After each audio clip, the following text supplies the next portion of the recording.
Hi, and welcome to Stunt Flyer Video Magazine. I'm just putting the finishing touches on the sanding job on the blocks of our Project Europa airplane, and that's going to be the how-to section in this issue. We're going to show how to mount the spinner accurately, how to cut the blocks and install them on the fuselage crutch that we built in the last issue, how to carve them accurately, and then finally how to sand them to a perfect contour. And that's a fairly long and involved how-to section. I've been asked over the years, how do I achieve the sleek noses and fine fits on a fuselage? And it really is no secret to it. It's just a lot of detail and hard work, and a lot of just not being satisfied with the finished product until it's perfect. So we're going to explain how to do all that in this issue, and that's a fairly long and involved piece. So we're going to get to that as soon as possible here. But first, we're going to take a trip to Wauwatosa, Wisconsin, and visit with stunt legend Bob Gialdini. Now, Bob, as many of you may know, is responsible for bringing the pro look to stunt flying back in the early 60s. Bob came to the Nationals dressed in clothes that were very reminiscent of perhaps a golf pro. He was dressed in white tennis shoes and white pants and white shirt, and we kidded him about it a lot over the years, but let the record show that he did change the way stunt was flown from that point forward, at least from an aesthetic point of view. Now, Bob was also one of the great flyers of all time, winning the Nationals twice, in 1963 and 1965, with his Stingray and Eclipse designs, respectively. And he was also a member of the United States World Team. And he even proxy flew a scaled Bearcat for Warren Magzura at the World Championships in Swinderby, England. And he'll be talking a little bit about all of that in the interview at his home. We have a long way to go in this issue, and again, a very long and involved how-to on carving and sanding fuselage blocks. Now, I had hoped to get to the point where we hollowed these blocks out too, but the how-to ran so long and got so detailed that we're going to save that till next issue. And I had also indicated in the last issue that we were going to talk a bit about molding fuselage blocks. And in talking with Bill Werwich, he expressed a desire to produce a feature tape on how to do that in detail.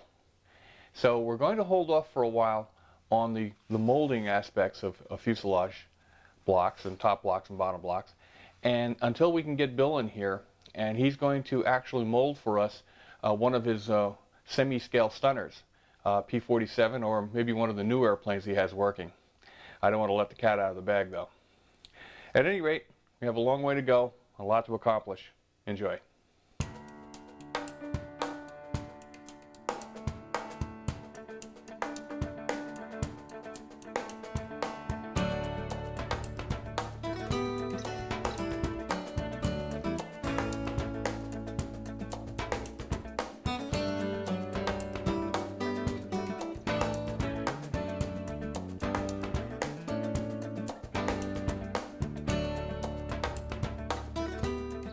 Three of the most recognizable models from stunts past are the legendary Olympic, Stingray, and Eclipse designs by Bob Gialdini.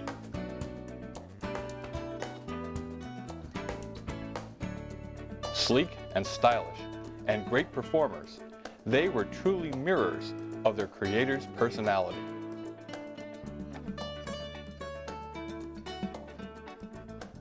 Flying these designs, Bob won the national championship title in stunt in 1963 and 1965, and flew to a berth on the 1964 United States World Championship F2B team.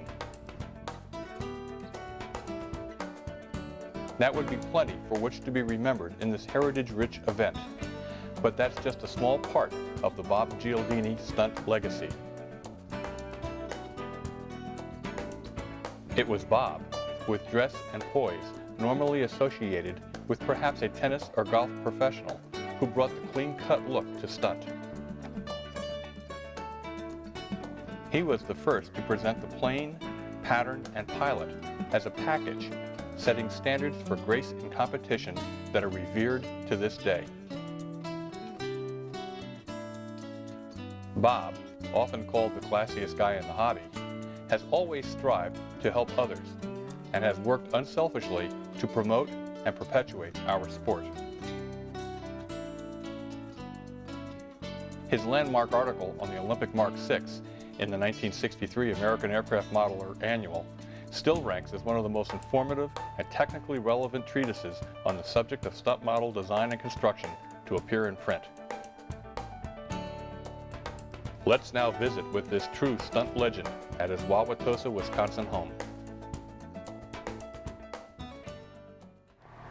We're visiting today with longtime control line stunt competitor and all-around modeler Bob Gialdini at his beautiful home in Wauwatosa, Wisconsin. Welcome to Stunt Flyer Video Magazine, Bob. My pleasure. Really good to be here.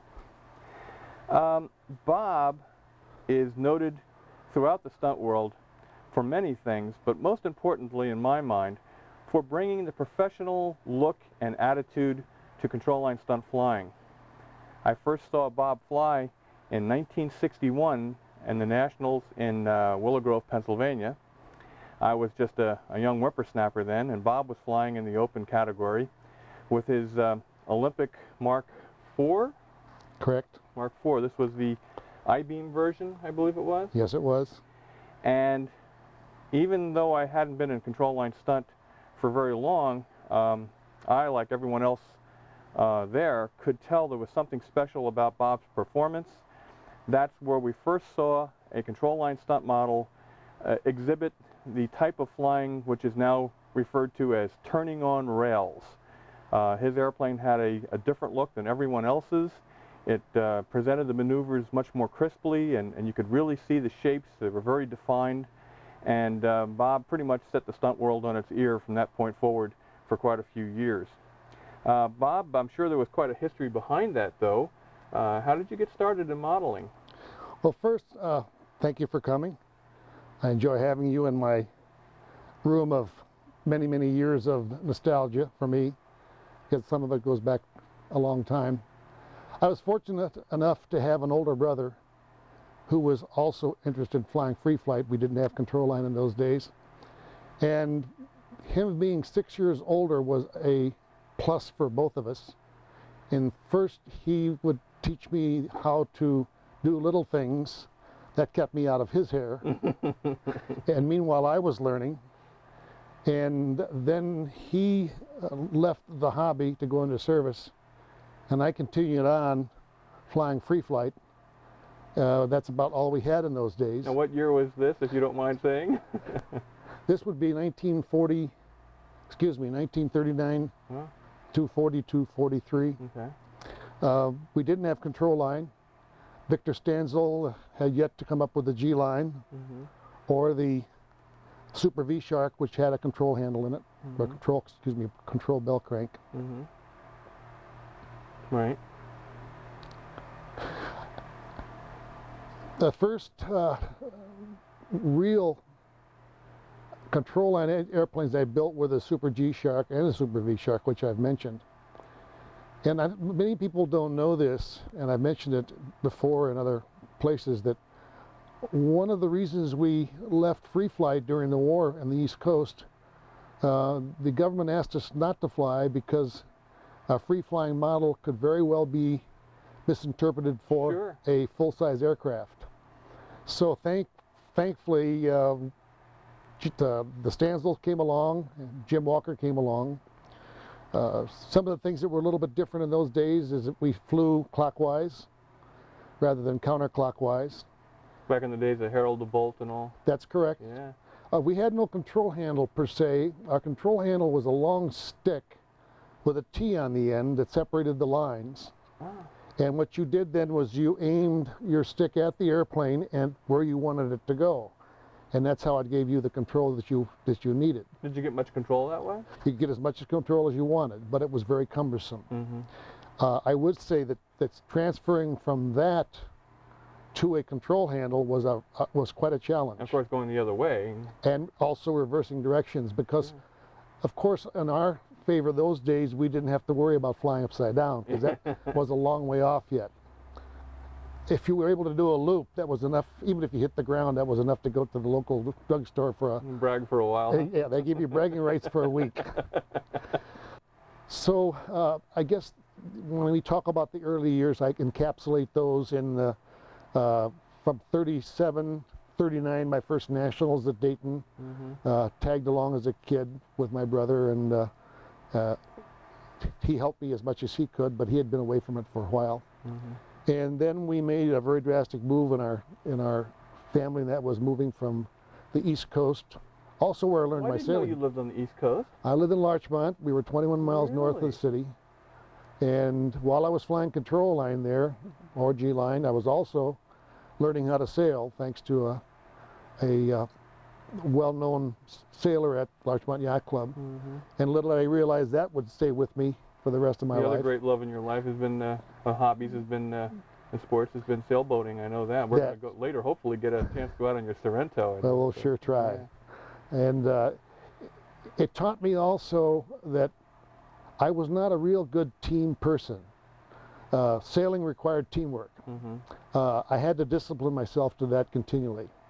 I worked an area of the boat where I was pretty much alone, indicating again I was a loner. Control line, well, free flight was also kind of a loner type thing. You didn't fly as a team, at least we didn't. So consequently, I did never leave that particular area. Everything I did was more of a solitary kind of thing. That's correct. It was not. I had to learn how to team play, and I did that when I was a cadet on a square rigger, and for one summer. So after that, I realized what team playing was all about, especially in the offshore ocean racing that I was doing at the time.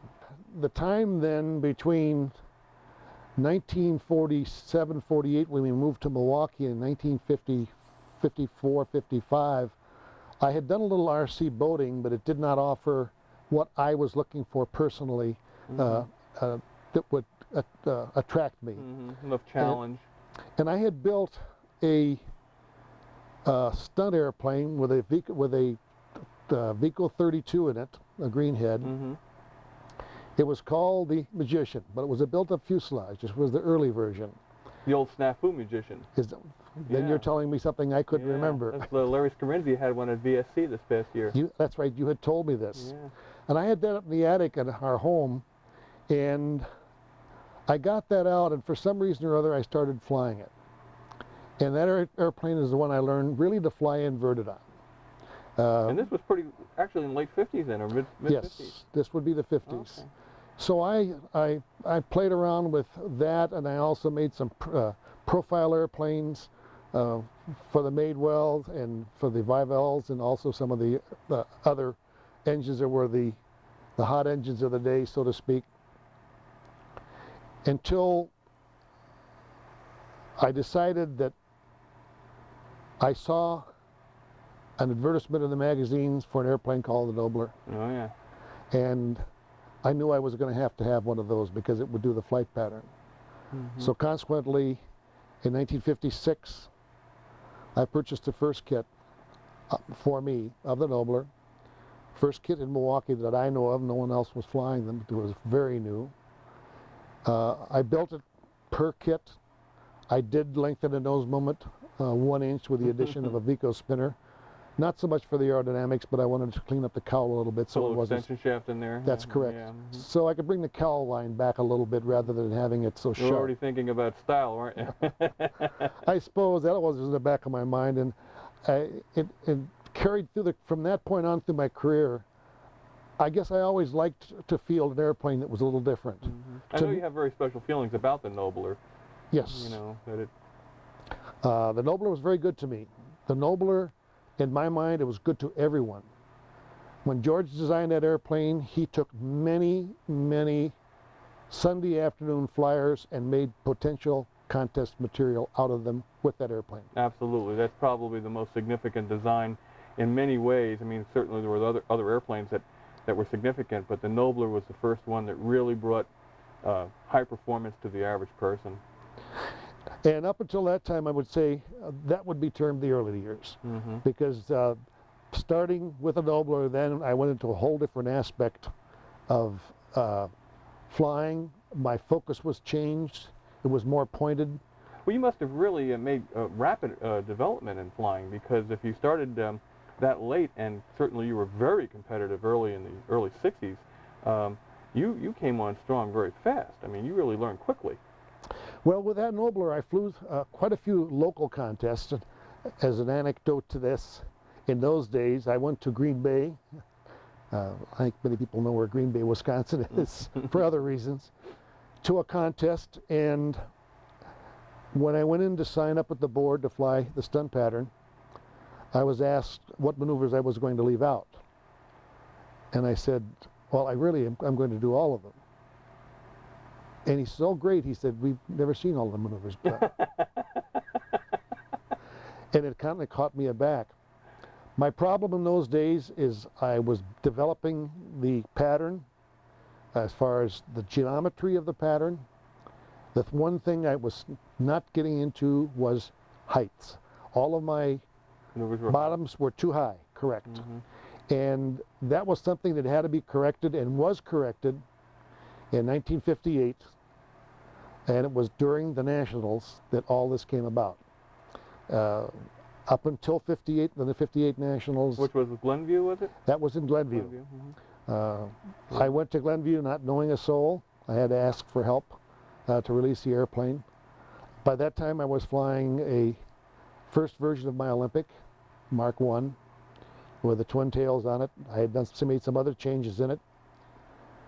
And just in a brief explanation of the twin tail, were put on there not for their function as aerodynamic, but for their function as a line of sight, to give you a straighter looking plane, that is, give the judge a straighter looking plane to view in the various parts of the maneuver. There was a fellow some years later who built an airplane without a rudder for the same reason. I think you probably inspired that. Well, maybe, maybe not. I think so. I'll reiterate too, as we've talked, that the rudders flown with or without the rudders made no difference at all. But ironically, it did add some aerodynamic advantages too, as we know now. Yes, it did, but I didn't know it at the time. Well, you're being very honest. I knew very little about it. I knew enough from free flight that certain things had to be done. There were certain things you did because you didn't want to wander too far away from the givens. It was very difficult to decide to build an entirely new, completely different airplane over a winter, taking a chance that you're going to have a dud the next year. You bet. And I know I've had two of them. I've worked all winter long on two different airplanes, not necessarily in succession, that were identical to the previous airplanes, and they did not fly at all. That comes into play when we start talking about the years of the finishing of the Nobler, the going into the Olympic series 1, 2, 3, 4, 5, and 6, and then finally the first thoughts or first ideas I had of building the Stingray. Well, you were talking about the Nationals in '58 when I got you off the subject. You were talking about going there for the first time in Glenview. And what I forgot to mention, the reason I was leading up to that, I strayed away from it. I went down on Monday, and we had eliminations on Monday, and I made the eliminations. And I came back to Milwaukee, and there was a small hobby shop in Wauwatosa and a shopping center very close by. And the owner of the hobby shop knew the flight pattern fairly well, could never fly it, he could judge it. So we went over in the parking lot, and I flew probably 50, 60 flights for him, and getting my maneuvers down to 5 foot, to use that media of 5 foot. And it was not easy because of the fact that I didn't want to destroy the airplane. I had nothing for backup, and I did want to fly the finals. But he was very instrumental on my finally taking the entire pattern, per se, all maneuvers, and bringing them down with the bottoms where they belong, and also the intersections at 45 where they belong. Because you fly high on the bottoms, you're going to fly high on the intersections, and you're going to fly small maneuvers on the top. I went back down to Glenview for the finals the night before, and of course I didn't say much, but I did a lot of listening. Yeah. And consequently flew the finals, and if I recall, I think I got 5th place. Well, that's pretty good for your first national. I was very pleased with that. And it's a highly competitive time frame, too. Yes, it was. And I met a lot of people that remain friends today. Maybe here's not the place to say it, but the stunt community, the control line community, I still deem closest to my heart as far as friends go. Yeah, you've often said that, I know that. And I still do, and I will go to my grave feeling Well, I that think way. the whole control line community feels the same way about you. So. Well, I hope so. Every once in a while something does crop up that you make a mistake, but you try to rectify it as much as possible.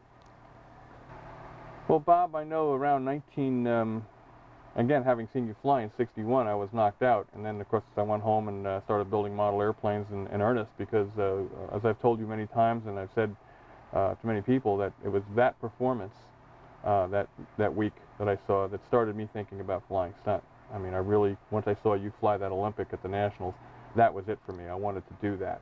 I watched a number of other people fly, and I made a lot of friends there, Dave Hemstraw and the Tuckers and Gary Zeller and so forth. And I saw Billy Werwidge fly for the first time, and he was very intense, and he's still just as intense. You know? But it was your performance with that Olympic that really captured my imagination. And I went home and started making a lot of little models that looked just like it, you know. But it was about 1963 before I really heard from you again through the magazines. And we all saw your landmark article on the Olympic series of airplanes. And at that point it was a series. I mean, it was 6 airplanes, and as I recall, the article started out with a picture of all 6 airplanes on the ground. It was just spectacular. And it was, and still is, in many respects, the definitive article on control line aerobatics. I mean, it's still so much information in that article that's worth reading and learning. Some of it's changed, but most of it, especially the work you did on balance and weights of the airplane, the barbell effect and so forth, all of that still pertains to stunt today. You want to talk a bit about how that particular article came about and what your thoughts were when you were writing that article? Well, I had gone back through magazines, reading articles on control line stunt, also on theory, whatever I could find. There wasn't a whole lot written by that time, or during that time. There were some articles by George Aldrich, that is. I read those. What I wanted to do, and my main thrust in writing that article, was to direct it towards the individual that did not really understand what we were dealing with. And rather than go into it in mathematical terms, which I couldn't have anyway. Like Bill Netzyband would. Sure. Don't even mention that, because that's the first thing that comes to my mind. No, I knew that was out of reach. We all tried to decipher Bill's writings, you know, because we could have learned something. Yeah, I think that they're going to go in the crypt with him. I wanted to, in my way, explain how things were acting and reacting in the model, thus the barbells. And we could relate to that. I tried to bring all the aspects into play without getting so specific. Why do you have tip weight? Lines are heavy. Why is your outboard tip shorter than the inboard tip? Differential in speed. That article is now somewhat adequated. We know now there are many more things that we can do with a model, because in those days we had set lead outs, we had set tip weight, we had set moments in our minds. The one thing we all did know, though, to a man, weight was extremely important. And that hasn't changed. That hasn't changed. Also, the concentration of weight, where you might have it. This was proven out to me so many years later, and I don't mean to jump ahead, but when I compare a 52-ounce Stingray with a 74-ounce Eclipse, by all rhyme and reason, even though the Eclipse was a bigger airplane, proportionately it wasn't that much greater, but that airplane would still turned a decent corner and still would fly a good pattern. So consequently, it told us and it told me that concentrated weight, as long as it was centered and you didn't have weights on the ends, that is nose and tail, you still could do a fairly decent corner. So that was one of the things I kind of gleaned out of the article, and I wanted other fellows to do the same.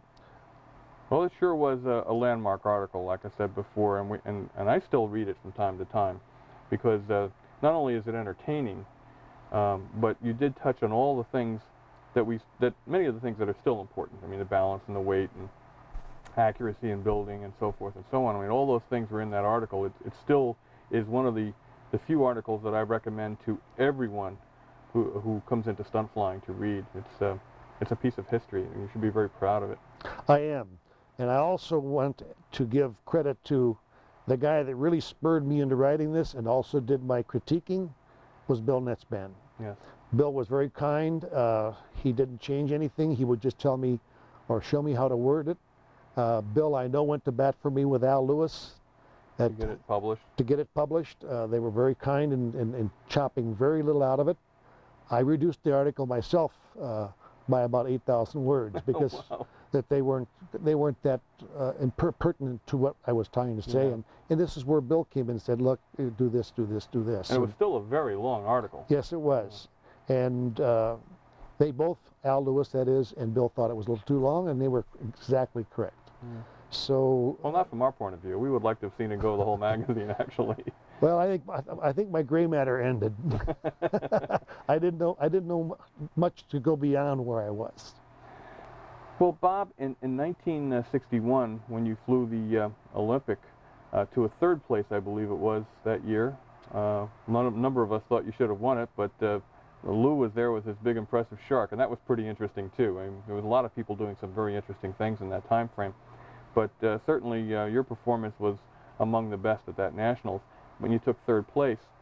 Of course, being a youngster, I couldn't make it to all the Nationals that you could. You were going around the country, and the next time we heard about Bob Gialdini was with a different airplane completely. You had gone from the Olympic and you designed a very radical jet-styled airplane, the first of the real modern jet-style airplanes. Again, you're a trendsetter in every way, shape, and form, and that airplane was the prototype for all of the jet-style airplanes to come along, and we're, of course, talking about the Stingray. Want to talk about that? Yes. The advent of the Stingray was a spin-off of my building 6 of the Olympic series. There were a couple things behind the design. I had flown the Nationals in Glenview in 58. 59, I couldn't afford to go to Los Alamitos. We did go to the Nationals in 60, and we did go in 61 in Philadelphia. Flew 62 in Chicago and did fair. And we decided we're going to go to Willow Grove. Los Alamitos. Los Alamitos. Yeah, in 63. In 63. I knew it was going to be an expensive trip, and I thought the year before, I do not want to go out there with an airplane I've been flying. I want to field an airplane that is different. So I started working on a design that had 15 powered, a diesel-powered airplane with a T-tail. Was it sort of a test bed for it? As a test bed, that's right. It was a very common airplane. It didn't have any amenities to it. And found there were some problems with the tail being in that particular location. So I decided that I would move the tail lower into the stabilizer, and by reducing the eye line of the fuselage, it appeared to be much higher from the wing than it was. So it's more of an optical illusion than it was an actual T-tail. Yes, it was. I did gamble on an entire winter's work. I worked with the knowns that I had at that time. Moments, airfoils, weights. But the one unknown, though, was it going to be a flyable airplane? Because I think if everyone's honest, you build an airplane in a series, you're going to have 1 or 2 duds out of it, and I have. Yeah, I remember you mentioned in the Olympic article you had several duds. Man, I had one Mark III. That airplane wouldn't turn a corner if you paid $1,000, you know. So anyway, I didn't want this to occur, but I did want to have a different airplane. The preliminary design or idea for the jet style look and the cowl work really came from some pictures I saw overseas at the World Championships. These fellows were already doing something different with their cowls rather than having the cylinder heads hanging out in the open. They were shaping around the engine. That's correct. Cowled engines, but very neatly cowled, cooled very well. Of course, I think the guys from Detroit would say they were doing that pretty well too in that time frame. Well, that's true. You get to the Strathmores, yeah. They were doing a lot of that. But it wasn't a jet style look. That's correct. And I decided to go to the trike gear. Everything I did with that airplane was directed towards being different. And was this sort of to take advantage of the fact that the Navy judges were made like a jet look better than a classical look? I can't say it's not true, you know. Well, that's part of the event too, is studying the subjective parts of it, you know. By that time, though, we were very fortunate. We no longer had midshipmen doing our judging. We had officers, and they were out there because they wanted to be out there, and they were much more analytical about it. Correct. They watched, they looked, they knew what we were supposed to be doing. It was a joy to fly in front of them. I only had the opportunity one time to see the Stingray fly at a nationals in competition, and that was when you were coming back just for fun. In '87, you flew it out at Lincoln, and we had extreme high winds at that contest.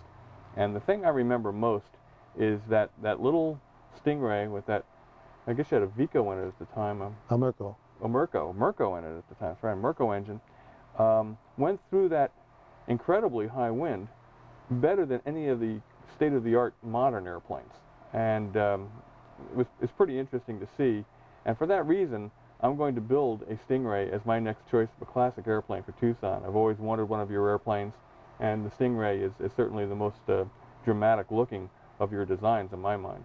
So that airplane I know has an I-beam wing in it, but it's not a traditional Detroit type I-beam wing. It's a full rib I-beam. You want to talk a little bit about that? Yes. I have to back up to 1963 to the team trials. I had built two Stingrays identically alike, knowing that if I made the team, I would like to have two airplanes to go that far. Sure. I had been flying the Mark I, and it was flying well. And at the team trials, it was also very windy, and I broke an outboard wing. It separated right at the planking. There was a crack in the I-beam or the center spar. Didn't know it. So I very hastily pulled the engine out and took the new airplane, which had not been flown, and down in the corner and worked, right. Got some flights in and got some needle valve settings, and went back up and flew it, and was fortunate and lucky to be able to at least place third in the team to go. So consequently, my flying from that point on went to the second airplane. Now I had a broken airplane that had to be fixed before I could go to Europe. I decided to build a wing without destroying the center section of the fuselage. The original airplane was the full-ribbed I-beam wing. The second airplane, now by the way, that airplane is in the museum, right? So to repair the airplane, in fact, I have a series of pictures documenting, I built an I-beam wing. That was the only way to do it, to get a new wing into the fuselage. So that became my #1 airplane. And while I didn't fly much more with that airplane before designing a new one, that was my #1 airplane. In fact, that one that's right above your head is the one that had the wing broken off of it. And it's easy to tell because you can see the joint line or where the masking tape and the fillet shows you that. And also the wing tips, the wings were a little wider than the rest of the fuselage because it had yellowed from age. So that became my #1 airplane.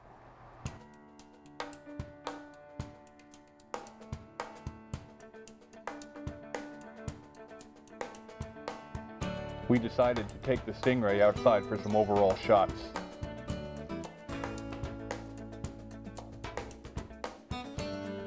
From every angle, this design is sleek, sensual, and every bit up to date. It's a true classic that will forever be an integral and pivotal part of the history of stunt.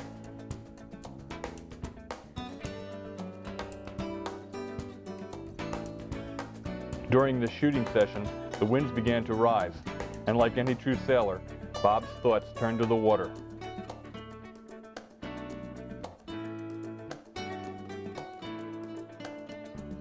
He and his wife Joanne invited us to join them for a ride aboard their 35-foot yacht, Sorrento.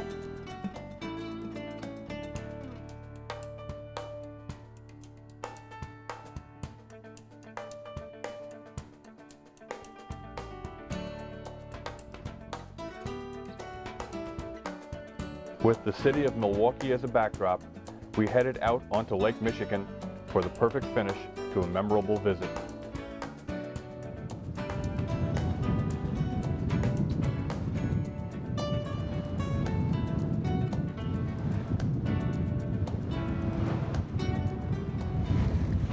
Okay, we're headed southwest. Wind is still north to southeast. We're doing 6. That's formidable for only one sail. A lovely Labor Day Monday. Bob came up to visit us. The wind gods were very kind and gave us a beautiful day out on Lake Michigan. And of course we're talking to Joanne Gialdini. Hi, Joe. Hi. Water temperature's up so that the spray is not that cold when we do get hit. It's not like spring sailing when the water is 40 degrees. Also with the warm water, you get a warm hull.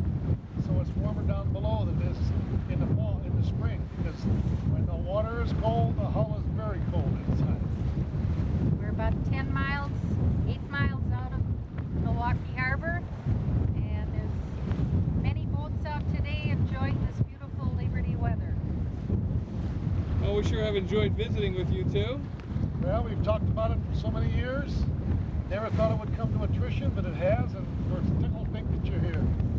All right. And it's too bad you couldn't stay longer than you can, but business is business, and that's the way life goes on. You bet. Well, Time to give you a turn at the helm. okay, we'll go try up there later, and we're going to sign off now for Stunt Flyer Video Magazine, and we'll see you next time. May your lines stay clean and may your winds be light. Ciao from Sorrento.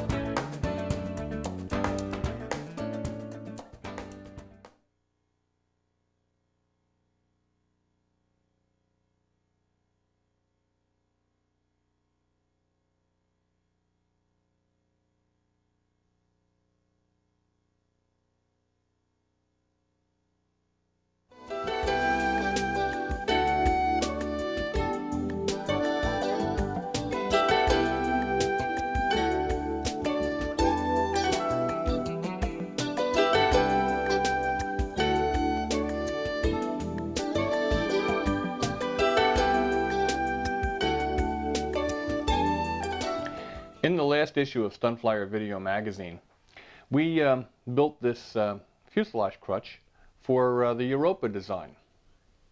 And we brought it all the way up to the point where it's ready to have the motor installed, and then to have the top and bottom blocks tacked, glued in place, and carved, and then subsequently hollowed. We've chosen the Europa design for several reasons. One is that it is a competitive type stunt airplane, and because of that we can show all of the operations required to build a competitive stunt airplane. But it's also a fairly simple configuration airplane. For those of you who are just starting out, we didn't want to take a subject that was too complex with lots of compound curves and lots of different shapes on the fuselage blocks. We wanted to make something a little bit more simple, give you an opportunity to work up to it gradually. Now, up to this point, we've been making fairly straightforward structures: fuselage crutches, wings, stabilizer and elevators, so forth.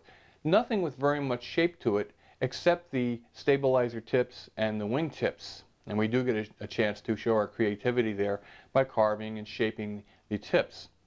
But it's on the fuselage that the creativity of the modeler is really allowed to come through. It's here where we can show our artistic bent by carving and shaping and making very fluid shapes on the fuselage. And this is only the only obstruction to making a beautiful looking stunt model is how much time you take in getting to the exact point you want to get to.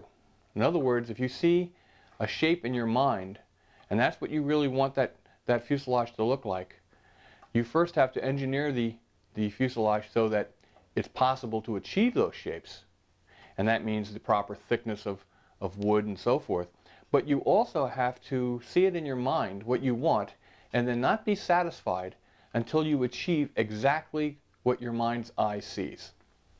And this is where a little bit of talent comes in carving and shaping and ultimately in hollowing. Although hollowing is not quite as critical because of the nature of the inside of the block does not have to be as smooth and perfect as the outside of the block. So it's here that we really are going to learn to use our hands and our eyes together and go for some shape and form and actually sculpt a shape on the fuselage. Now this particular fuselage crutch uses, again, 1-inch thick balsa blocks on top and bottom, plus a cowl type block. And they will all be faired into a spinner shape at the nose. And the first thing we have to do is we have to mount the engine and then position the nose ring so that we know exactly where the spinner is to be located. And I have a little trick where I can actually bolt the spinner to the nose ring once everything's properly aligned, and then remove the engine so that the engine's not in the way for carving and hollowing. But you have to be very careful that you, when carving, that you are aware of where the engine is going to sit in the fuselage so that you don't carve into that area. You don't want to get so carried away making a very swoopy shape that you carve into an area that when hollowed will not allow the engine to fit. You have to sort of keep all these factors in mind as you're going. And that will become more apparent as we go along here, and we'll explain that in some more detail. At any rate, what we're going to do now is we're going to mount the engine in here. And the way we're going to mount the engine in this airplane is we're going to put it up on 1/8-inch plates. The reason for that is so we have a little bit more tank adjustment. Now, if you recall, we relieved the motor mounts 1/8 of an inch up from the bottom, and now we're going to lower the engine 1/8 of an inch from the mounts. So that gives us a total of 1/4 inch of tank height adjustment in the airplane. Now, these plates that we're going to mount the engine on can be made from steel or aluminum. Steel, of course, is heavier, and if nose weight's not a problem, well, you might want to go that direction, and I have in the past, especially on airplanes where I wanted to change motors often. What I did was I mounted the engine to the metal plate, and then in turn mounted the plate to the mount, and actually screwed the plate to the mount fore and aft of the engine location where the engine pad sits, where the engine sits on the pad. And that allowed me to put various types of motors in one airplane without having a number of engine mount holes being drilled in the mounts. So in this case, I'm going to use 1/8-inch thick linen-based phenolic, which is commonly referred to as Bakelite. Some bell cranks are made out of this material.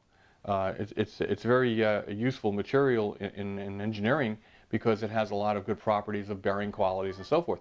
But for our purposes, it's light, it's very strong, and it's resistant to heat to a degree, and I'm going to use that in this airplane. Now, I'm not going to make this a mount that will enable me to put other types of motors in here, because I'm so confident with this OS-25VF being the motor that I want to use in this airplane for the duration of its life.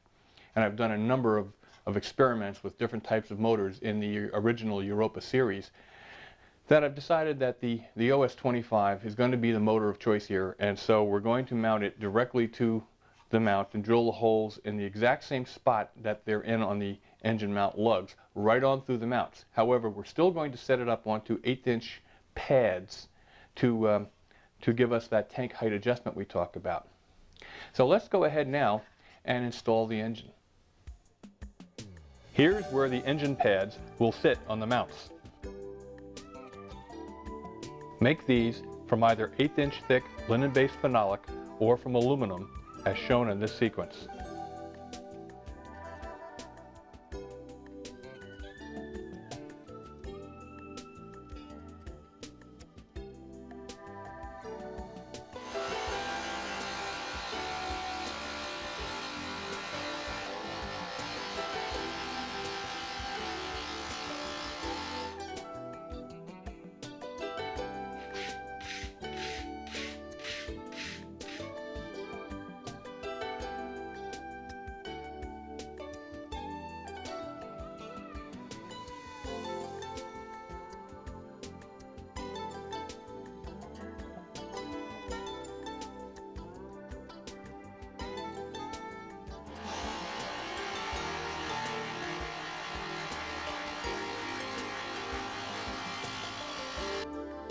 The pads will have to be sanded to a contour to fit against the fuselage sides.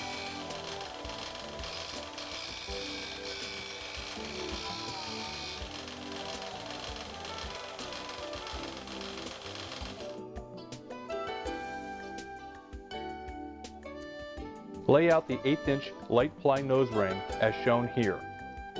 Make it 1/8" larger in diameter than the spinner to allow for positioning and shaping.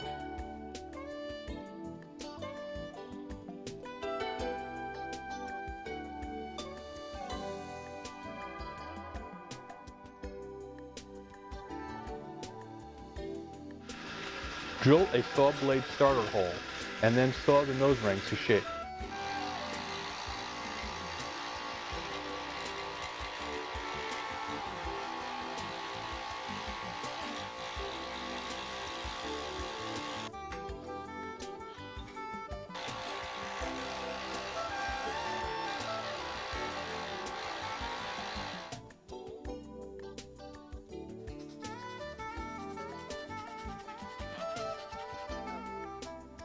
Test fit the engine and then mark the position of the pads on the mounts.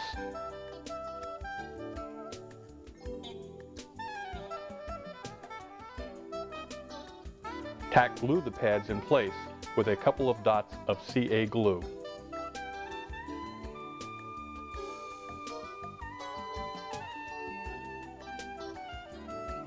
Put the motor in place on the mount pads and then assemble the nose hardware as shown.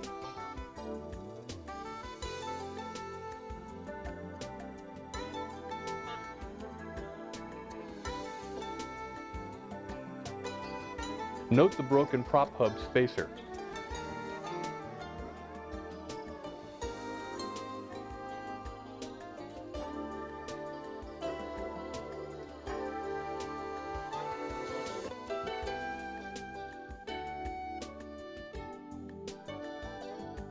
Establish the desired spinner clearance, and then, using a drill that is the same diameter as the engine lug holes, spot the pads for drilling.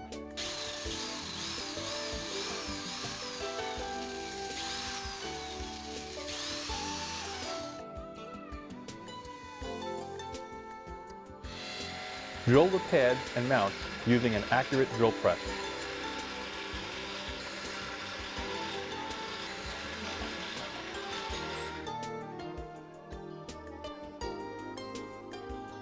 Pop the pads loose and witness mark them as shown.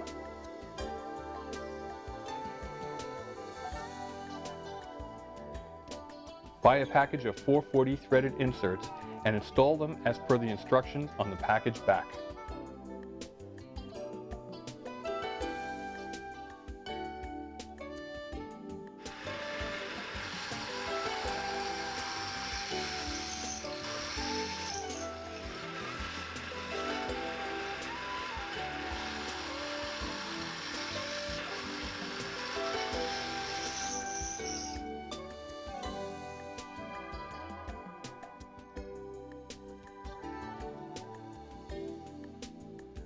I like to use a drop of CA on each insert for added security.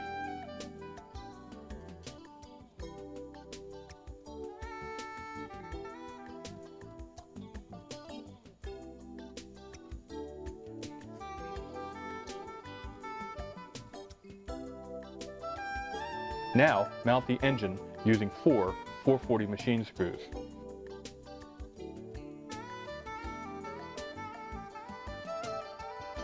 Position the nose ring so that there is the same amount of excess material all around, and then CA it in place.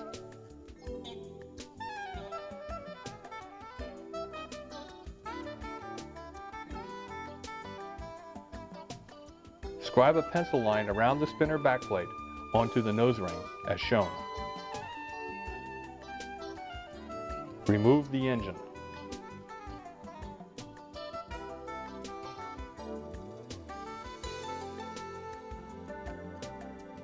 Make a plywood or maple anchor with a 1/4-inch hole in the center, and then assemble the nose parts as shown in this sequence.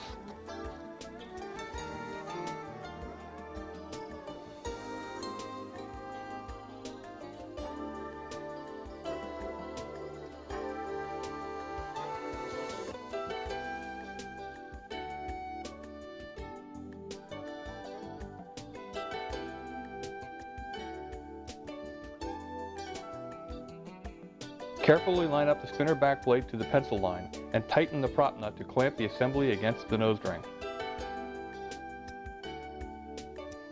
Now install the spinner cone.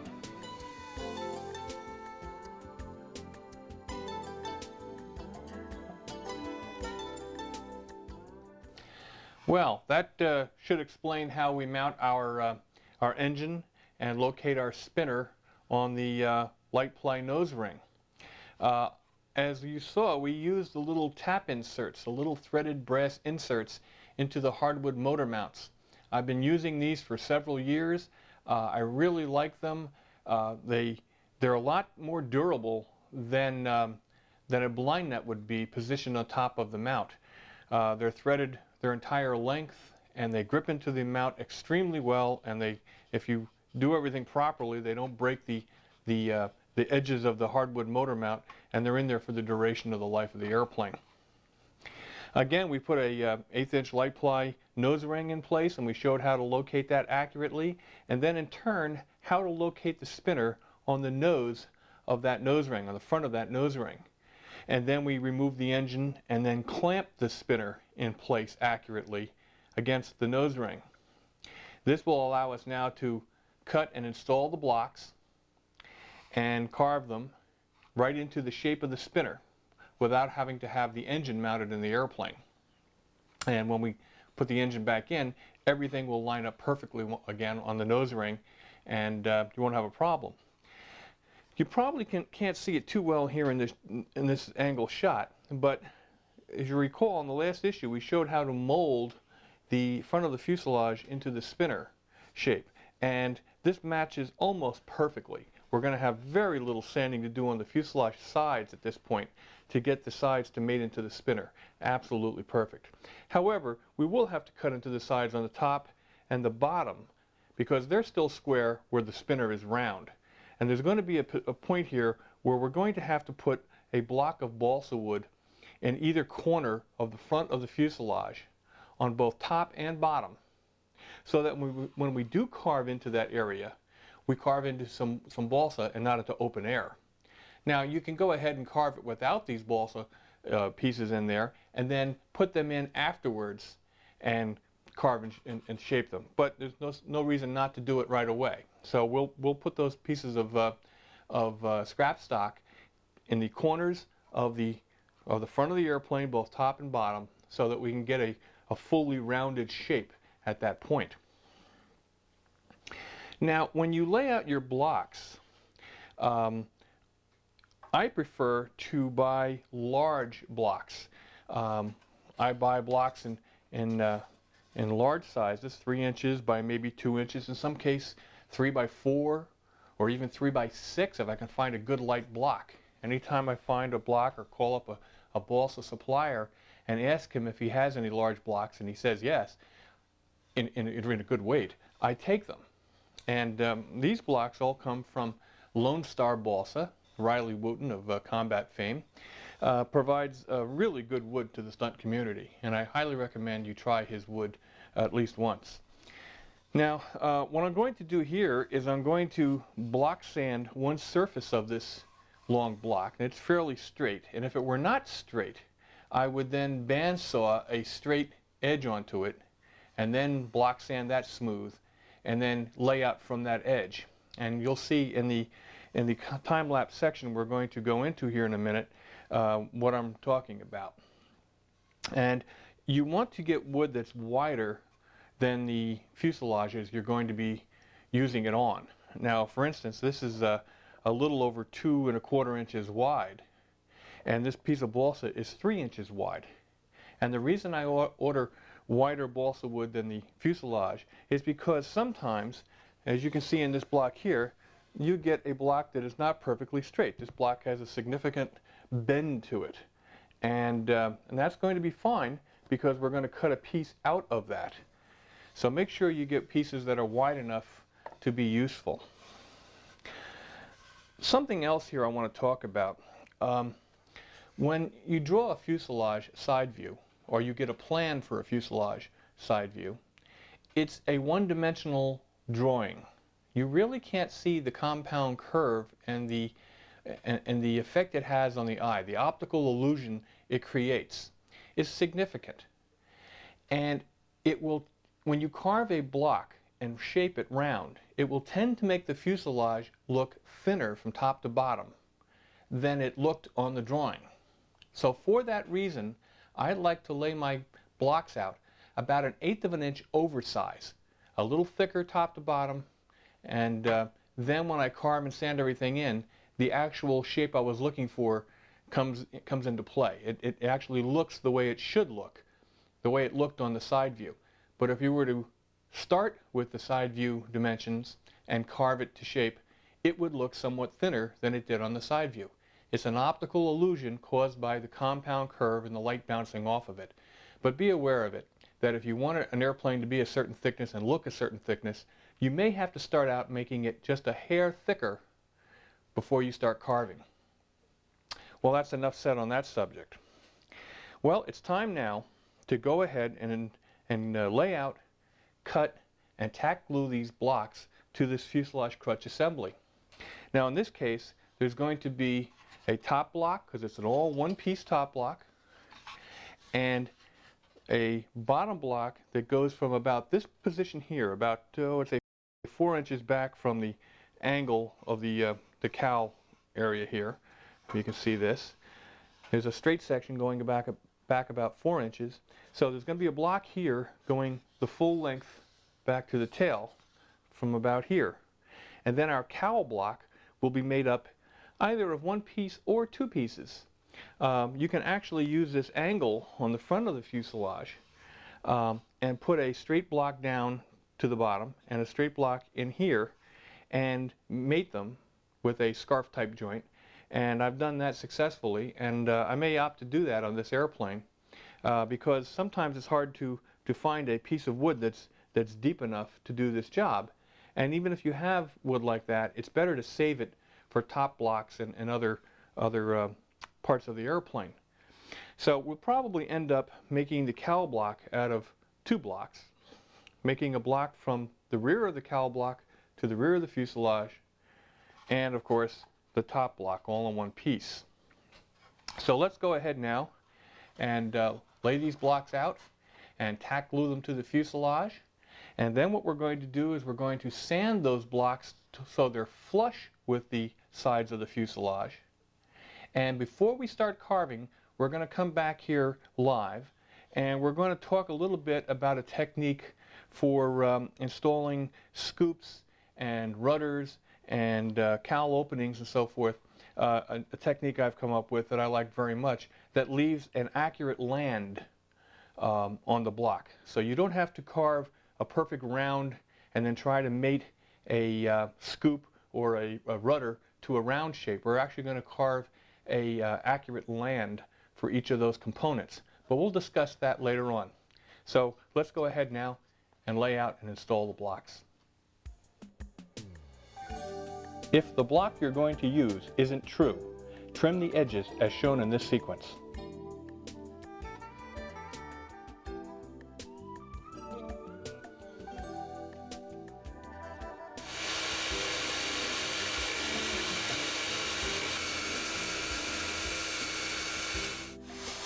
Sand the surface of the block that will mate with the fuselage crutch.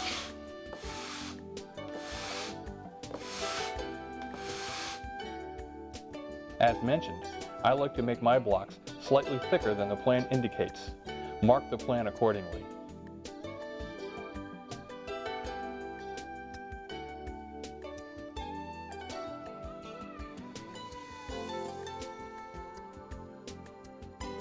Lay the plan on the block and hold it in place with pins.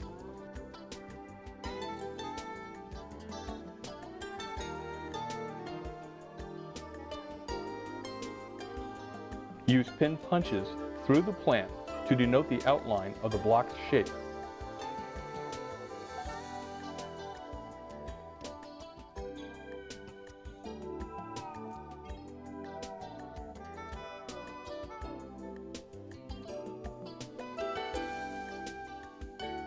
Connect the pin marks as shown in this sequence. I use a plywood wing rib template to connect the pin punches in the curved areas.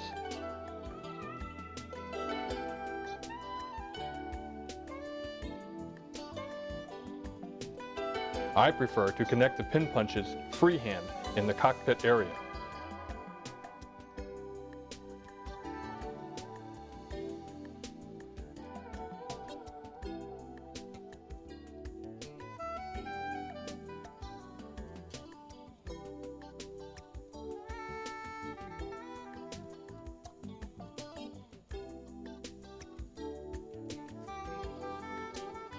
Mark the fuselage end, but actually cut the block slightly long. Use a bandsaw with a sharp wood-cutting blade to cut out the block.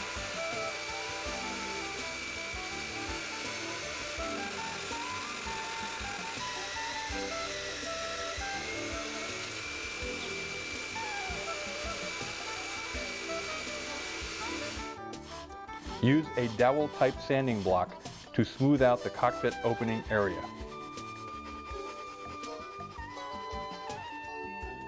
Mark, trim, and sand the front end of the block.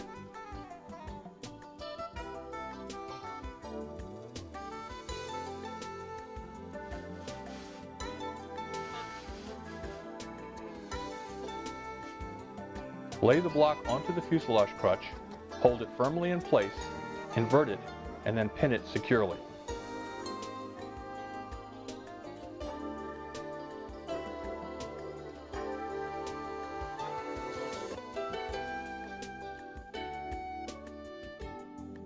With a ballpoint pen, trace around the fuselage crutch as shown in this sequence.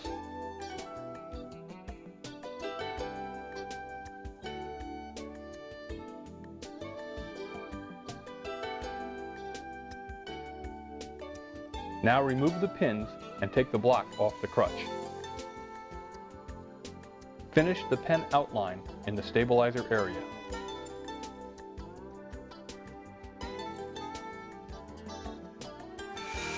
Staying just outside the pen line, bandsaw the block as shown.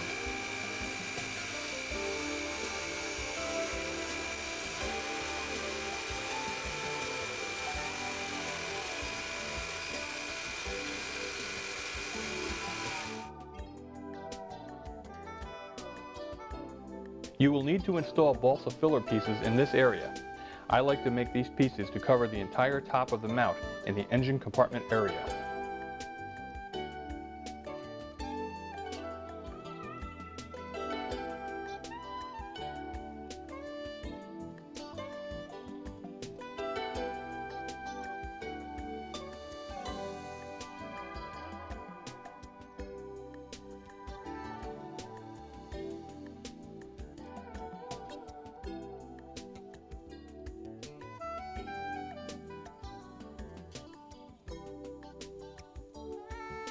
Glue these pieces in place with aliphatic resin glue, and then tape them securely until dry.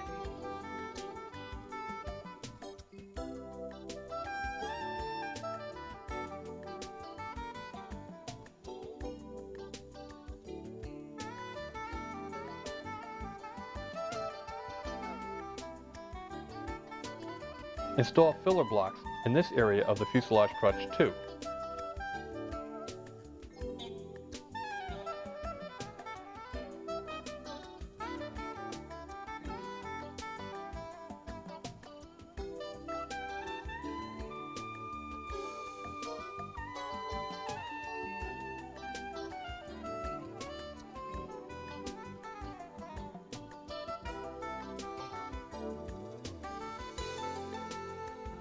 Using a gap-filling CA, place small dots of glue every few inches along the top of each fuselage side.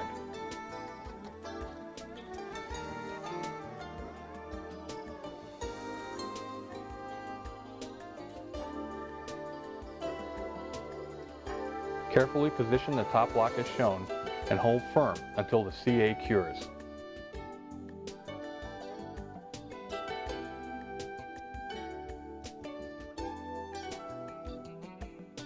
Repeat these procedures to lay out, cut, and install the bottom block.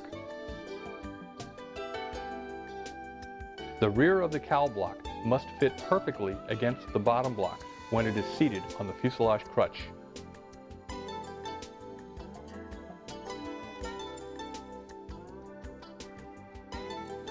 Sand and fit until it mates perfectly.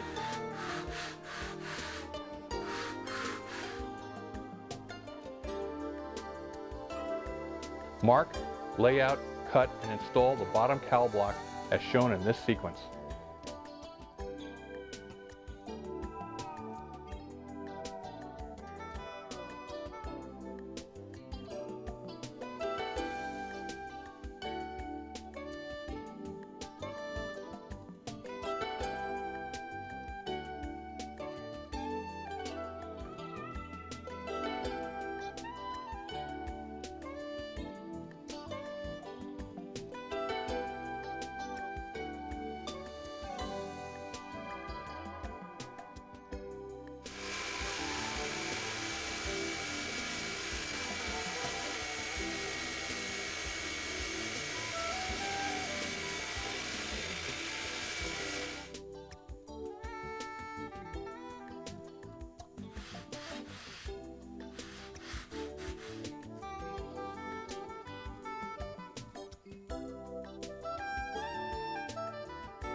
Sand the block to conform to the angle of the fuselage as shown.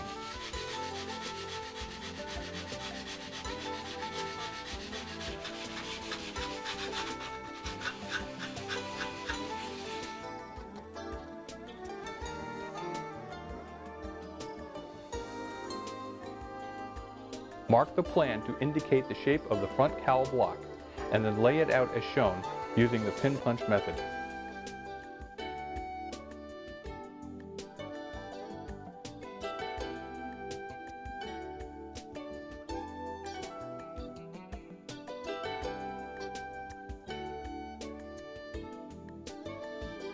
Connect the pin punches with a pen, and then saw, sand, and fit the front cowl block.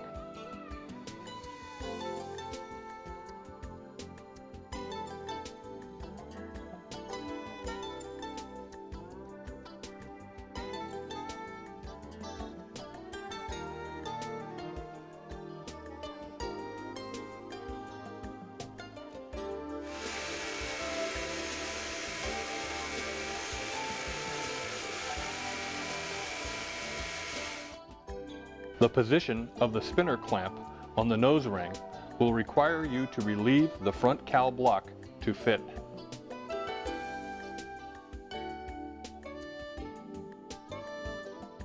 Sand the front edge of the cowl to fit the nose ring as shown here.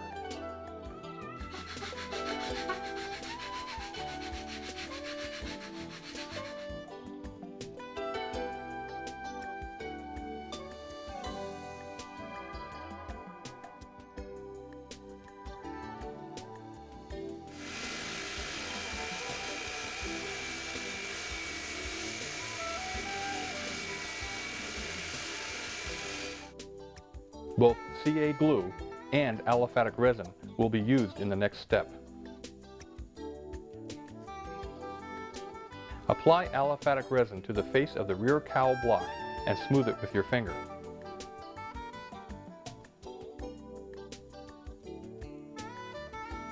Apply CA tack glue dots to the front of the fuselage and then carefully position the front cowl block in place.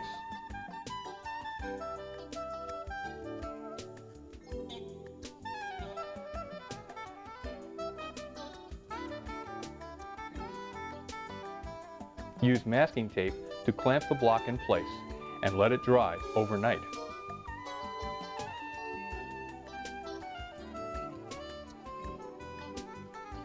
Now remove the masking tape. Place long strips of masking tape along the fuselage side and against the block as shown in this sequence.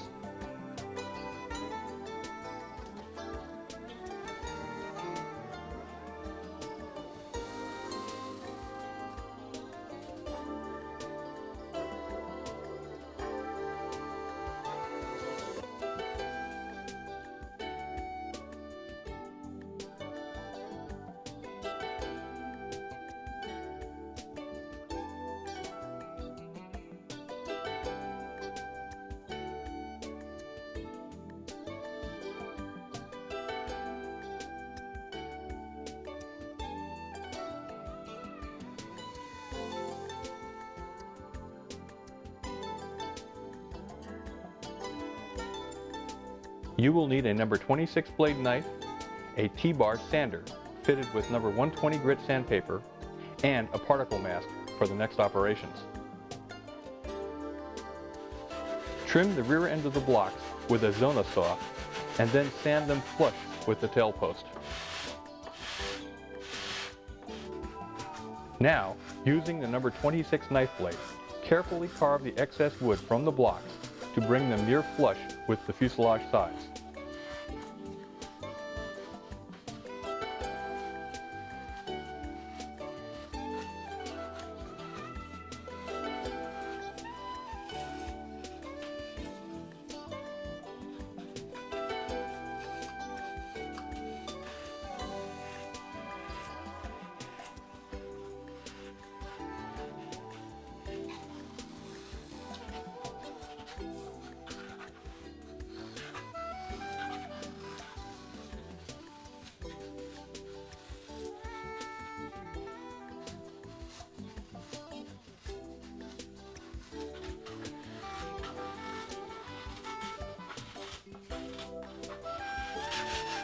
When you're satisfied with the carving job, sand the blocks flush with the surface of the masking tape.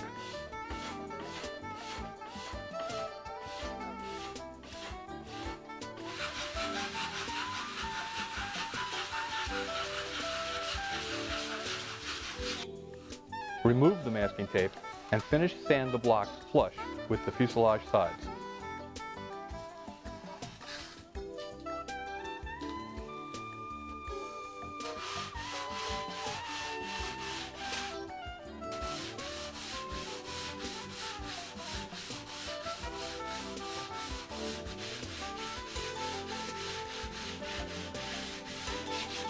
Repeat this entire process on the opposite fuselage side.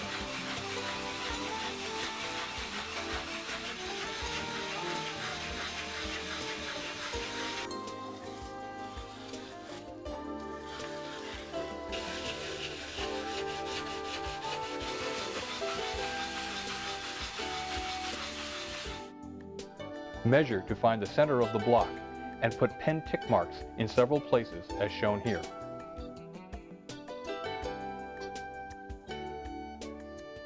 Using straight edges, scribe pen lines down the center of all blocks.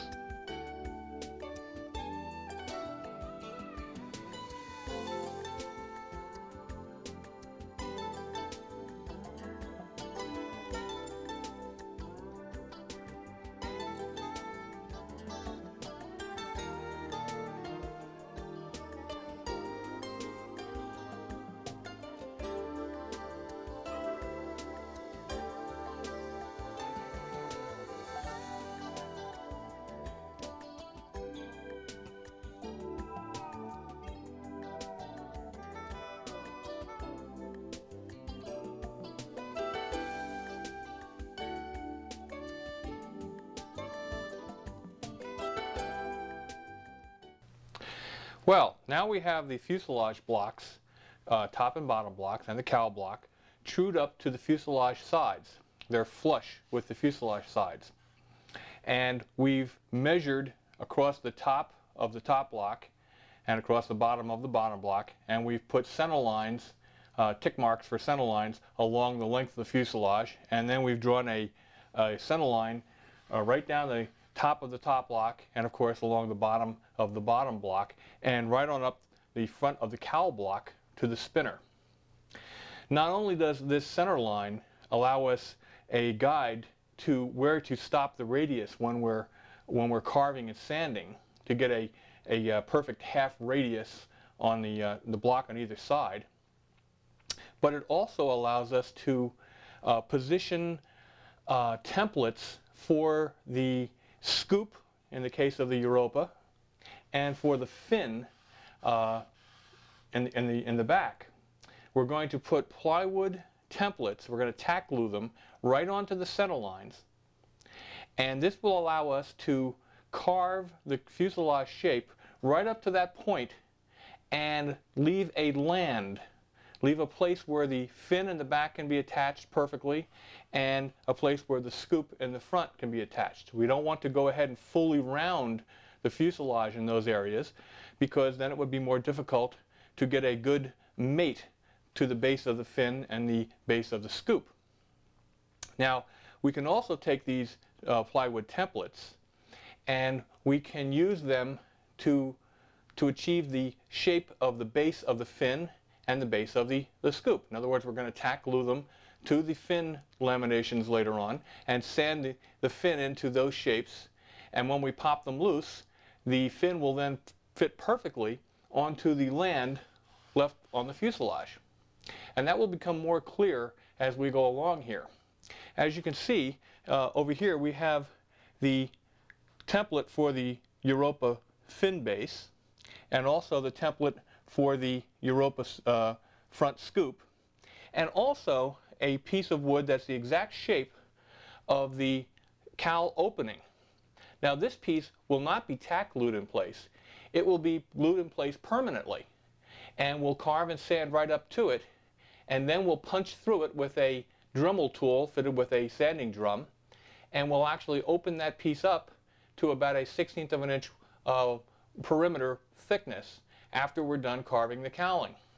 And that will actually become a hard point to protect the shape of the air inlet area. I'm going to show you what I mean here a little bit by the positioning of the scoop. As you can probably see here in a close-up shot, I've already put the position of the front of the scoop on the fuselage top block center line, and this template will line up right on that center line, and we'll tack glue that in place. And then when we carve the fuselage, that area will be protected and will be flat, where the rest of the fuselage in that area will be round. And the same holds true for the fin base. As you can see, we're going to tack glue this fin base to the top of the fuselage block at the back, and when we carve up to that, it will leave a perfect shape on which to attach the fin later on. So let's go ahead now, and we're going to attach these. We'll show this in our time-lapse technique. We'll attach these pieces, and then we're going to use our number 26 blade knife. That's my favorite tool for carving. We're going to use this for most of our carving work.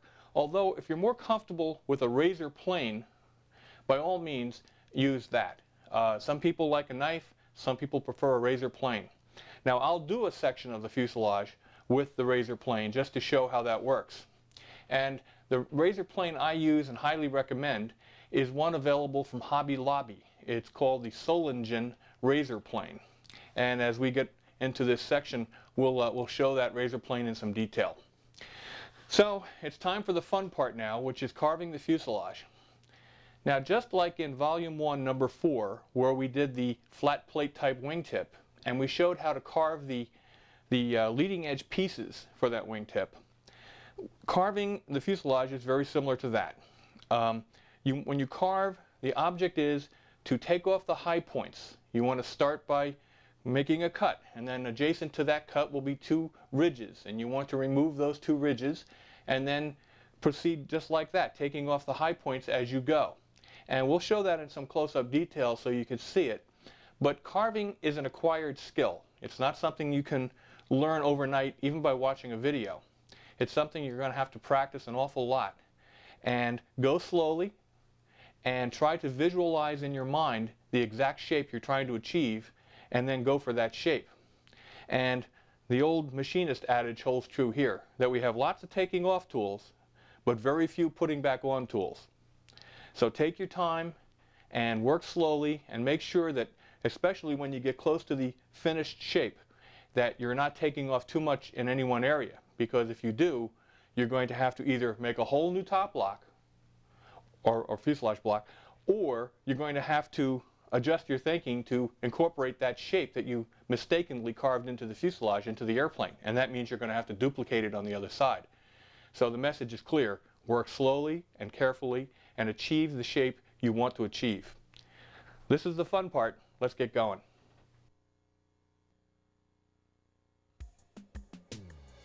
Tack glue the plywood scoop and fin-based templates to the fuselage center line as shown here.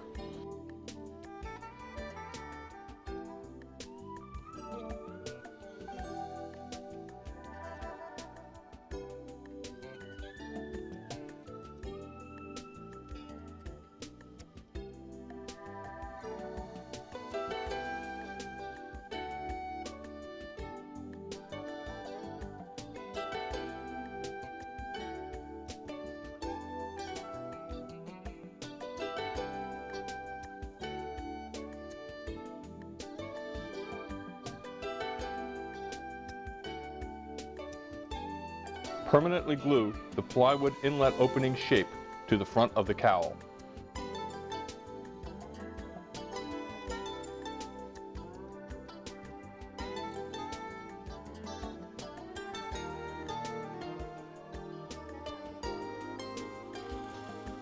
Start carving at the nose area as shown.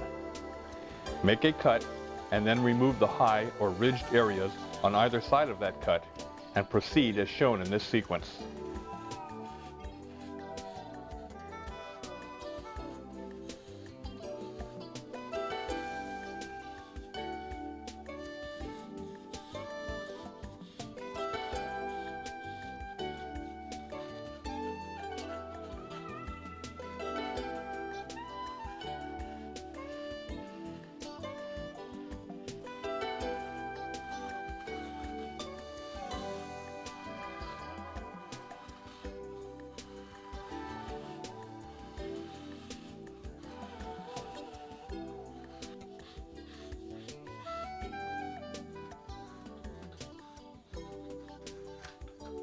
The maple mounts and plywood doublers are difficult to cut through. Work slowly and carefully here.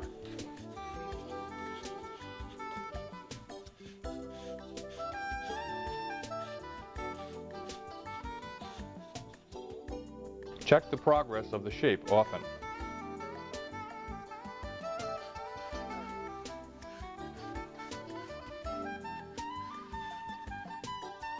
Note the shape of the area that will later blend into the scoop.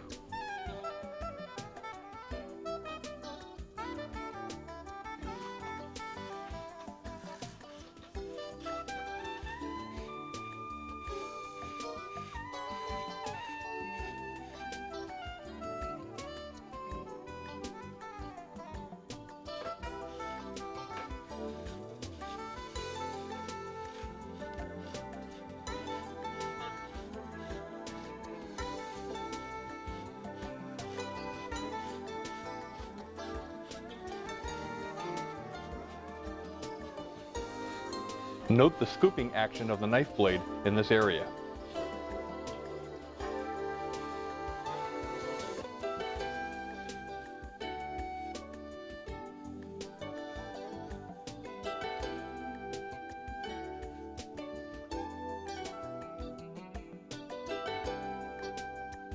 Here's the Hobby Lobby supplied Soul Engine razor plane.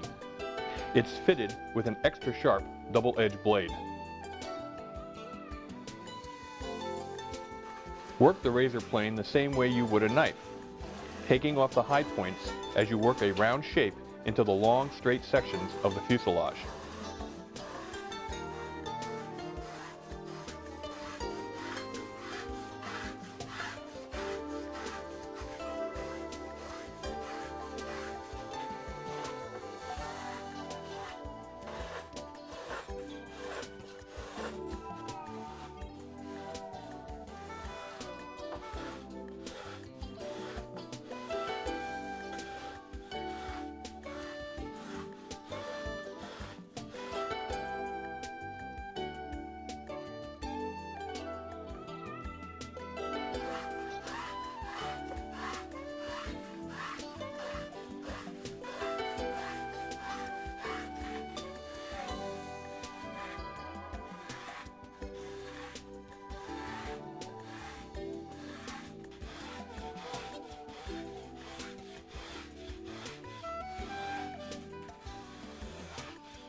I like to use a knife to detail carve the planed areas.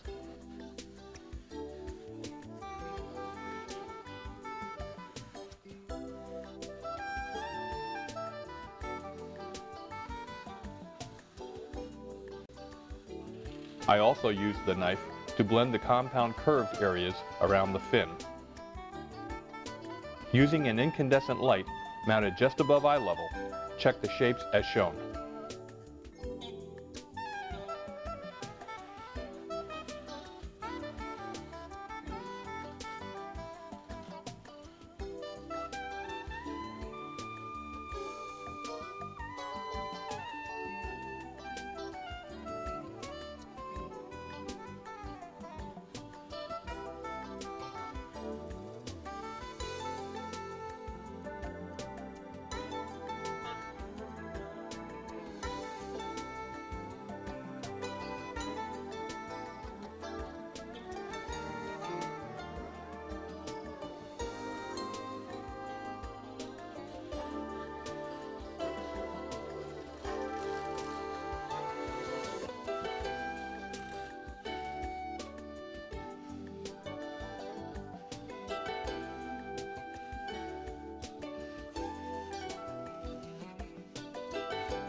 Here's the finished carving job.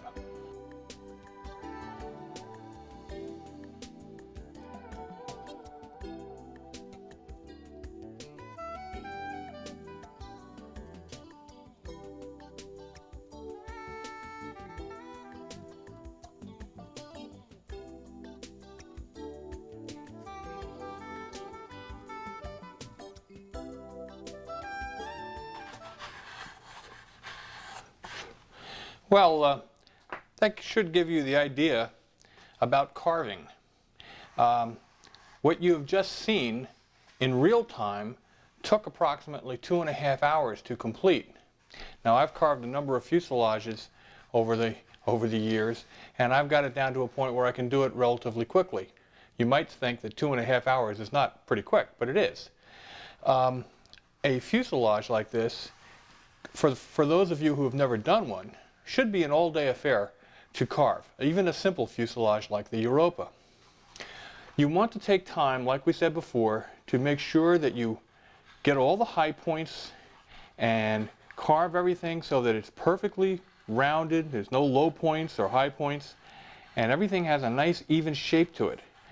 Now, even at this point, I'm going to spend probably another half hour to 45 minutes just candling this. And candling is that technique we used where we held the fuselage up and looked at the curves by bouncing an incandescent light off of the wood.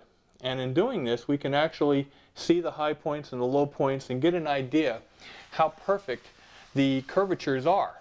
And if the curvatures on one side of the fuselage don't match the curvatures on the other side of the fuselage, we have to keep working and work them until they're perfect. Now, a lot of you might think that it would be easier at this point to go right to a block, a sanding block, and take these irregularities down. And you can do that if that's what you prefer to do. I feel more comfortable in achieving the crisp shapes with the knife before sanding. Not only does this allow me to get, again, a very exact shape, but it also eliminates quite a bit of sanding dust. And with the video cameras in here, we don't want to generate any more dust than we have to. And for that reason, I'll do some of the sanding in here in my shop, but I prefer to do a lot of my finished sanding outside, especially on a nice sunny day. I can find places where I can get shadows, and I can bounce the shadows off of the fuselage just more or less in the same way we do with the incandescent light, and get the shapes I'm looking for. Of course, I will come back in here to the shop, into a controlled environment, and bounce the light from a light bulb over the curvatures a number of times from a number of different angles to ensure that I have exactly the shapes I want. Now, the next step here is sanding. And after we get done doing all the trimming and making sure all the high points are down and everything is blended and smooth as good as we can get it, we want to do some sanding. And in the time-lapse section, the first portion of that, we're going to show some of the tools that we use for sanding. Now, you can use homemade sanding blocks to do the large areas, and you can use sanding drums from drum sanding machines. You can just take the drums and use those. You can make your own drum-type sanding blocks by wrapping sandpaper around various diameter dowels. And I really highly recommend the Permagrit line of sanding tools. They have a number of different shapes and sizes and concaves and convexes and so forth that you can get into the various areas around the nose of the airplane. And this is where the real intricate sanding is going to take place. And this is where the character of your airplane is formed, is in shaping this spinner in perfectly and blending it in from a long distance back in every aspect. We've all seen airplanes that look like clubs. They don't look very streamlined. The nose is abruptly sanded in to the shape of the fuselage, and it doesn't end up looking very streamlined. And what we want to achieve here is a very streamlined and sleek and flowing look, almost as if the wind had shaped it itself. And the only way to do that is with a lot of patience and using all the various types of sanding tools that you can find or come up with, and achieving this look that you're trying to get. And you have to be absolutely certain that you get the look you're looking for. You want to make sure that you don't achieve anything less than what your mind's eye sees. So as long as there's wood there to work with, don't give up early and settle for a shape you're not happy with. Go for the absolute most fluid and pleasing looking shape you can possibly find. Now in the case of the Europa here, again, we're going to put a scoop on top here. We're going to have to put a scoop on here afterwards. So I'm sort of visualizing in my mind what that scoop's going to look like and blending the nose into that area. You might have recalled when we were carving, in the nose area here, we actually made a little bit of a concave to come down from that scoop into the spinner. And that scoop, again, will continue up in that shape to about, maybe 3/8 of an inch high. So you have to, again, in your mind's eye, see all the various elements and try to blend them in as streamlined a shape as possible. And this takes time. Now, again, I'm going to take this fuselage, and for about another 45 minutes or so, I'm going to continue doing just what I'm doing here. Little tiny swipes, taking off little tiny high points and little tiny areas that don't conform to the shape properly. And this will enable the sanding block to bring these in very quickly. And I think you'll find if you get adept at using a knife that this will become very quickly your favorite tool, because you can get the exact shapes you're looking for and have a crisp look at them prior to smoothing out the edges of the wood here with a sanding block. And I highly recommend that you learn this skill. So I'm going to go ahead now, and we're going to I'm going to take about another 45 minutes or so and look over this fuselage and take my time and blend all these areas in and make sure that everything is the same on either side of the center line. And we left the center line on the fuselage. We didn't void the center line anywhere along its length. And I'm going to make sure that all these shapes match before going on to the sanding operation. And when I'm sure that everything's perfect, then I'm going to go ahead and we're going to go into the sanding operation. And that's where we're going to pick up again, is in sanding. I use a variety of sanding tools, including various grits and diameters of sanding drums, both flat and round permagrit sanding bars,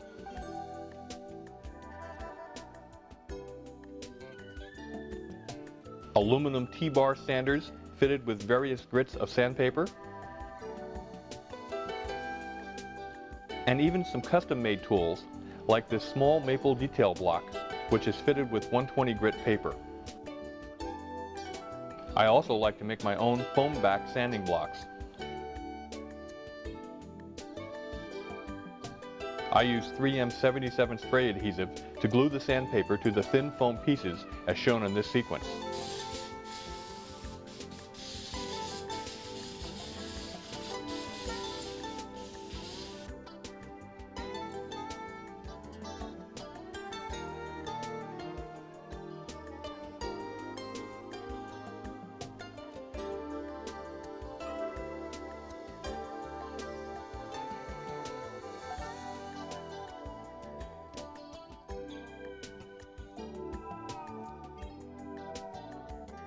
These blocks can be cut into smaller, custom-sized blocks as shown here.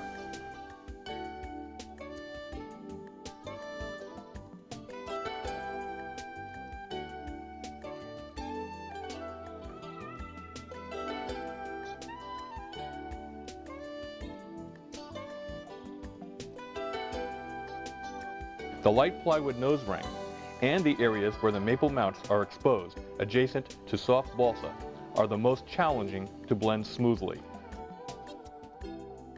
In these areas, I begin sanding using the small maple block. The idea here is to blend the shape of the nose into the shape of the spinner.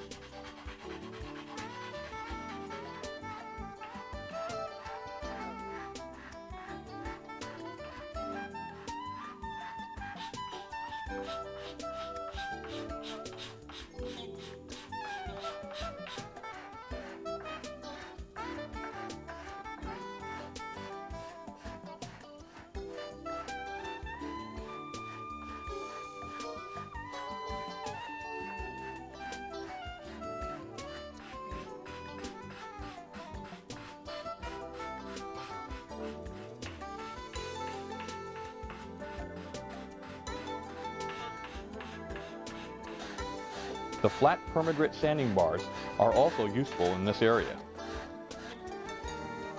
This area of the nose is very difficult to blend. I prefer to use either a sanding drum or a round permagrit sander here.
I switched to a small foam back block to blend the softer balsa to the nose ring area.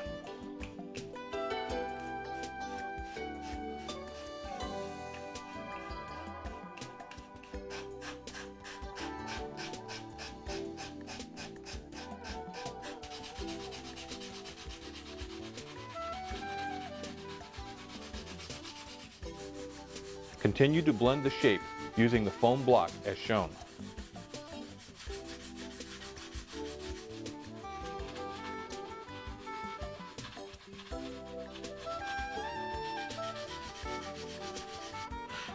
You may have to repeat some procedures to get a fluid shape.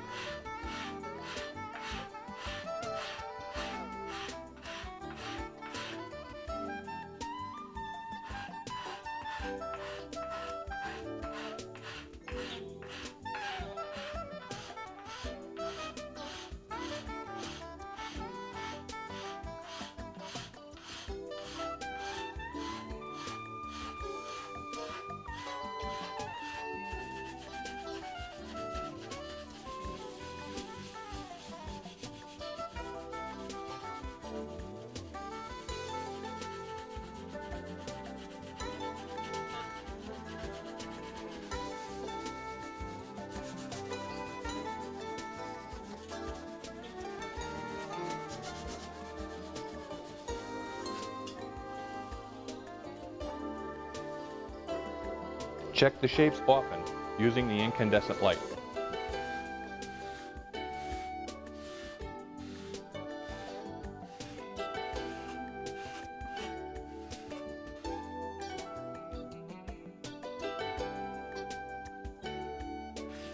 Now, start blending the cowl blocks to the nose shape.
Here's what the finished nose should look like.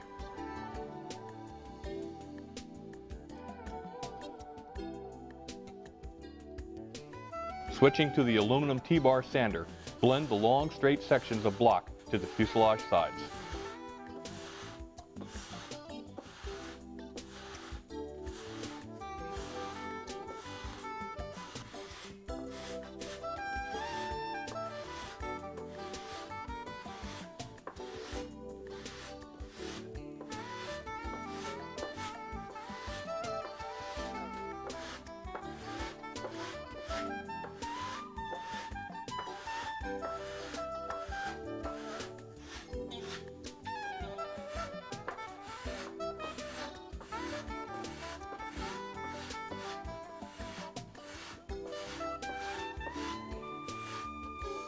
Don't forget to check the shapes often.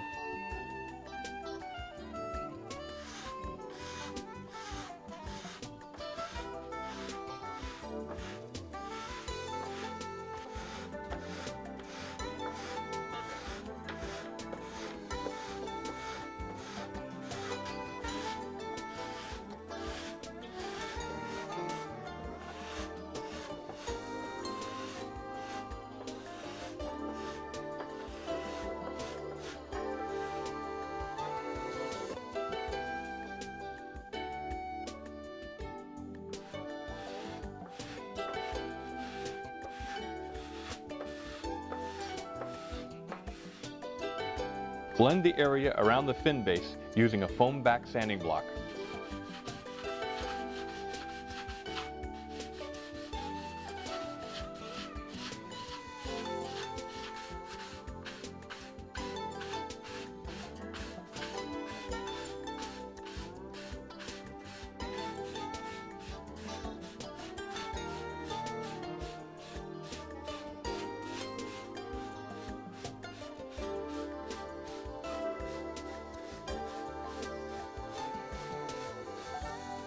Continue using the foam back sanding block to blend the sub-rudder portion of the fuselage.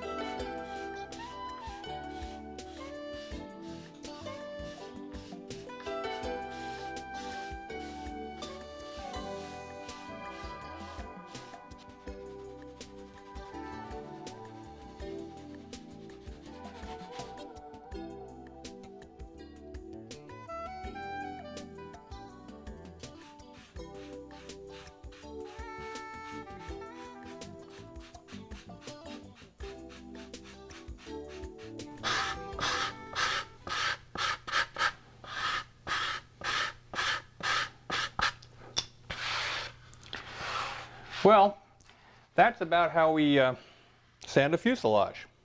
Now obviously, we only showed you the highlights of sanding. And the most important aspects, of course, were around the nose, where you have the hard point of the nose ring, the plywood nose ring, and some degree of motor mount and doubler showing through here, and you had to sand those in a compound curve to fit into the spinner.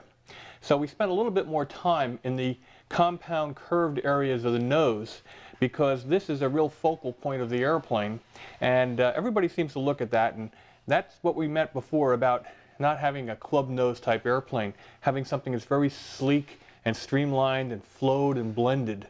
So by using the various types of sanding blocks that we showed you, and most in particular the permagrit sanding bars, you can even smooth these hard areas of maple and doubler, plywood doubler, into the softer balsa wood areas adjacent to them, and have it come out in a perfect smooth curve with no lumps or high edges or ridges or anything, or anything that's other than just a smooth contour into the spinner. So I think the message is clear here. You just take your time and use these one direction swipes, because it will clear the dust from out from underneath the block easier. If you go both ways, it traps the dust under the block. So try to go in one direction as much as possible and smooth everything into a perfect compound curve shape. Now the rest of the fuselage is fairly easy in comparison to the nose. Again, we showed briefly how to blend the curves of the fuselage using the longer aluminum T-bar type sanding block, and then candling, where we hold the fuselage up to our eye and aim it at an incandescent light, and in this way we can see any imperfections and then just work them out. And just like in carving, the actual sanding process here took about 2 hours, and we only showed you a fraction of that.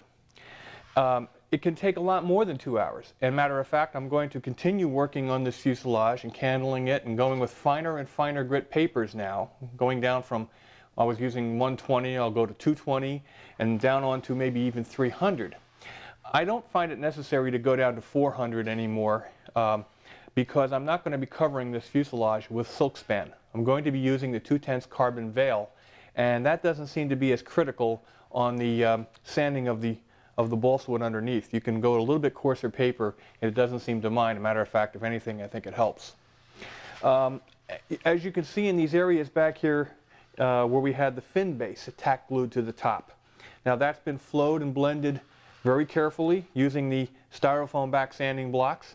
And you can cut these sanding blocks, these styrofoam blocks, even thinner and get them to bend and conform to concave and even convex shapes to even help out there a lot. And by just holding them very, very lightly between your thumb and middle finger, you can then just drag them over very small high spots and remove the high spots with almost no pressure at all. Just the pressure of the weight of the block will actually change the shape of the block to a degree. And when you get down to very, very fine sanding in the fine little areas and the compound curves around things like this fin base plate, you want to do that. Well, as usual, we've run out of time a lot quicker than we ran out of work. So we're going to save hollowing these blocks until the next issue. And at that point, we're going to hollow the blocks and hollow the cowl block. And we're also going to make flaps for the wing for this Europa. We did not show how to build the wing in this Europa. We did show how to build the wing tips. The wing was built in the Lost Foam system, and we're going to have a feature tape out on that very soon. So we've decided to just show everything else in the project airplane and show building of the wing in that feature tape. So at this point, we're going to sign off for this month, or this issue, and I'm going to continue here for another hour or so, just making sure that all of these curves are absolutely the same either side of the center line. Make sure there's no high points or low points. I'm going to candle it very carefully. I'm going to make very sure that the spinner fits to the nose ring perfectly all the way around, because that's a focal point again, and people will look there and say, wow, he really did a good job, or wow, that could have been done better. So at this point, I'm going to sign off and get back to work on this fuselage, and I think the message is clear. You work slowly, you work carefully, you accept nothing less than perfection in shape and blending and form. I hope you learned something here.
at a T-tail.